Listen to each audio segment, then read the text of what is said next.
Everyone, I'm going to continue this fantastic series, friends, of the Daf Yomi. We're on page number 97 of Masechet Zevachim, making fantastic progress. We learn on Amud Bet on today's page about the laws within regards to a knife that must be used, the knife that's used for slaughtering a sacrifice. That slaughtering must be performed only with a knife and not with a sharp stone or reed. Now, the Gemara is going to ask, within regards to the burnt offering itself, from where do we derive that it must be slaughtered with a knife? Now, we actually see this from Akedat Yitzchak episode at the end of Parshat Vayera in Book of Bereshit, and it's learned from verse written. And Abraham stretched forth his hand and took the knife to slaughter it, his son. This in Bereshit 22 verse 10. And there Abraham was offering a burnt offering, as it was written, and offered it up for a burnt offering instead of his son. So what's going on, friends, over here? We know that the Gemara considers, let's say, Yitzchak was going to be his Olah sacrifice, and whatever the verse was used to describe, let's say, this process of offering, can also apply to the ram that was brought in this place. The verse actually says, I think, offered it up for a burnt offering in place of his son, has a redundancy. Given, let's say, the storyline, it is obvious that the ram was being brought as an offering in place of Isaac. Why does the Torah emphasize in place of his son? It's actually quoted over here. So Rashi, I think, notes this in the Medrash Rabbah in 56, number 9.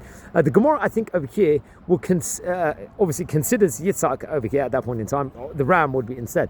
And since it's written he offered it up for a burnt offering, surely nothing is missing in the text. What then is a force, let's say, of instead of his son? At every sacrificial act he performed on it, he prayed, saying, may it be thy will that this act be regarded as having been done to my son, as though my son is being slain, as though his blood is being sprinkled, as though his skin were being flayed, as though he is being burnt and reduced to ashes. Now it seems that according to the Medrash and Rashi, an extra degree of piety and devotion is being noted. Instead of being, let's say, relieved and offering the ram in order not to sacrifice his son, Avram will work and want to feel every part of this process in of itself, that he's giving his son to God, that going through the motions. And it was suggested that, let's say, the verse says, offered it up for a burnt offering in place of his son, but does not state in place of his son. He offered it up for a burnt offering. What is the difference? Now, in the latter, it's, let's say, primarily in the place of his son as an olah, while the former and actual sentence structure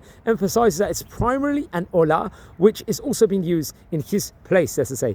And just showing the extraordinary purity of Abraham, he was able to remove, let's say, his bias and his feelings of relief. He offered this olah purely as a sacrifice and as another sacrifice in himself. And this too was a misirat nefesh, let's just say, to stay on the task of simple devotion in of itself. I actually saw this article, interesting article on Times of Israel website, I think from a Rabbi Foreman, if I'm not mistaken. I wish you all a good day and watch these insights every single day.